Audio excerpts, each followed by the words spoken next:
बिस्मिल्लाहिर्रहमानिर्रहीम। अस्सलाम वालेकुम नाज़रीन, आपको पारसालियंस में खुश आमदीद कहते हैं। आज हम आपको रोज़ा टूटने से मुताल्लिक़ चंद अहम बातें बताएंगे जिनका अक्सर रोज़ादारों को इल्म नहीं होता और वो अपनी लाइल्मी की वजह से अपने रोज़े भी ज़ाय करते हैं और गुनाह के मुर्तकब भी होते हैं।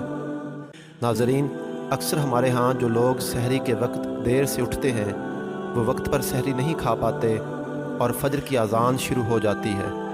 ऐसे में घर के बड़े या ख़वातीन कह देती हैं कि जल्दी जल्दी खा लो, बंदा अगर लेट हो जाए तो अज़ान के दौरान खा पी सकता है। ये इंतहाई अहम मसला है। फजर की अज़ान तब शुरू होती है जब सहरी का वक्त ख़त्म हो जाता है। अब अगर कोई अज़ान के दौरान खाए या पिए तो उसका रोज़ा टूट जाएगा और सारा दिन वो बेकार में भूख प्यास बर्दाश्त करेगा और रोज़ा टूटने का गुनाह अलग से उसके ज़िम्मे होगा। ऐसे ही आँख में ड्रॉप डालने से रोज़ा टूट जाता है। कान में ड्रॉप डालने से रोज़ा टूटेगा या नहीं, ये इस बात पर मौकूफ़ है कि आपके कान का पर्दा सलामत है या फटा हुआ है।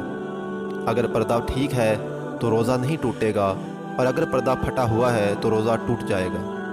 बेहतर यही है कि इस मामला में एहतियात बरती जाए। नौजवानों को अक्सर मसला पेश आता है कि सोते हुए एहतलाम हो गया, इससे भी रोज़ा नहीं टूटता। हाँ, अगर ख़ुद जानबूझकर अपने अमल से मनी को खारिज किया यानी गुस्ल खुद वाजिब किया तो रोज़ा टूट जाएगा। एक और अहम मसला कि उल्टी यानी कै करने से रोज़ा टूटेगा या नहीं।